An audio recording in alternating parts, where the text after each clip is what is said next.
নমস্কার, আমি আচার্য ডক্টর তপন শাস্ত্রী। আজকে আপনাদের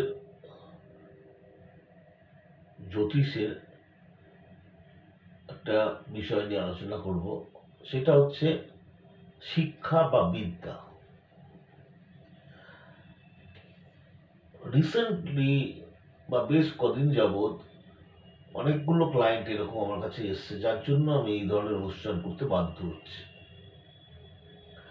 দেখুন, ছেলে মেয়েরা স্কুল ফাইনালে ভালো রেজাল্ট করেছে, হায়ার সেকেন্ডারিতে ভালো রেজাল্ট করেছে, তারপর কেউ জয়েন্ট দিয়েছে, দিয়ে ভালো জায়গায় কেউ ডাক্তারি পেয়েছে, কেউ ইঞ্জিনিয়ারিং পেয়েছে ভালো জায়গায়, কেউ বা আইআইটিতে আছে, আইআইটিতে পেয়েছে, কেউ বা যাদবপুর ইউনিভার্সিটি বা কলকাতা ইউনিভার্সিটি বা শিবপুর এরকম ভালো ভালো ইউনিভার্সিটিতে চান্স পেয়েছে কোনো একটা বিষয় নিয়ে তারা পড়াশোনা করবার জন্য। কিন্তু অনেক ক্ষেত্রেই দেখছি যে প্রথম বছরটা যাওয়ার পর তারা কেউ স্যাটিসফাই না, কেউ ভালো রেজাল্ট করছে না, নিজেদের মধ্যে ফ্রাস্ট্রেশন চলে আসছে, বাবা মা এই নিয়ে চিন্তিত, এমনকি কেউ কেউ ভাবছে পড়াশোনাই ছেড়ে দেবো, আর পড়াশোনা করবো না। একটা কি বলবো, একটা যেন হতাশা বোধ তাদের মধ্যে জন্মাচ্ছে, কিংবা এমন হচ্ছে যে আমার দ্বারা পড়াশোনা হবে না, উচ্চবিদ্যা হবে না, অথবা কেউ ভাবছে আমি তো ভুল লাইনে চলে এসেছি। হ্যাঁ, নানান রকম চিন্তা ভাবনায় তারা কিন্তু জর্জরিত, এবং তাদের থেকেও ছেলে মেয়েদের থেকেও বেশি জর্জরিত তার বাবা মায়েরা, গার্জিয়ানরা। কি করবে ভেবে উঠতে পারছে না। আমার মতামত বলে, কারণ রিসেন্টলি আমি এই 3-4 মাসের মধ্যে এরকম অনেকগুলো ক্লায়েন্ট দেখেছি, ঠিক আছে, এবং তারা কিন্তু এখন ঠিক আছে,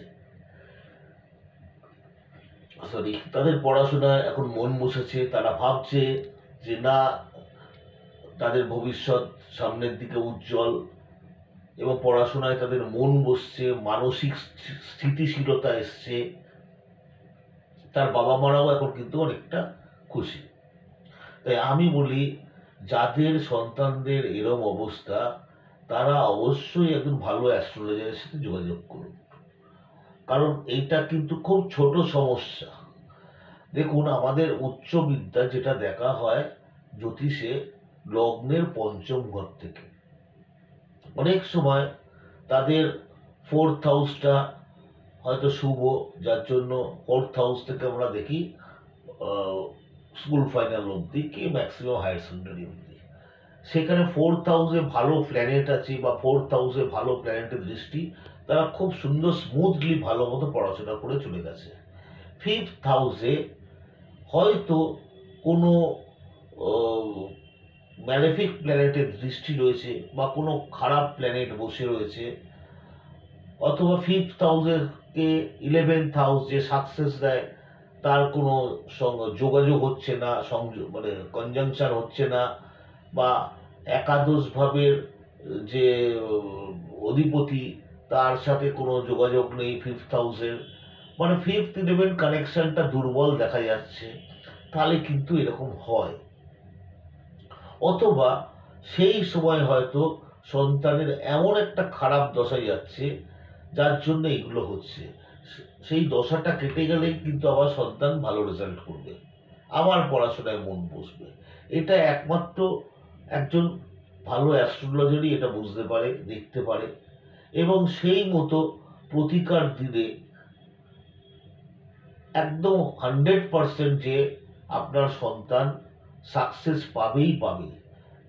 যারা উচ্চ বিদ্যায় গিয়ে কোনোভাবে আটকে যাচ্ছেন, হ্যাঁ, তারা অবশ্যই একজন ভালো অ্যাস্ট্রোলজারের সাথে যোগাযোগ করুন। দরকার হলে আমার সাথেও যোগাযোগ করতে পারেন। আমি 100% গ্যারেন্টি দিয়ে বলছি, সেই সন্তান কিন্তু পড়াশোনায় আবার তার মন বসবে, সে পড়াশোনা করে আনন্দ পাবে, হ্যাঁ, তার মধ্যে হতাশা বোধ থাকবে না, এবং ভালো রেজাল্টও করবে, এবং জীবনে প্রতিষ্ঠাও পাবে। তাই আপনারা একজন সঠিক অ্যাস্ট্রোলজারের কাছে যান, আপনি দেখবেন সন্তানের এই এডুকেশন নিয়ে ভাবনা চিন্তা থেকে আপনি মুক্তি পাবেন। নমস্কার।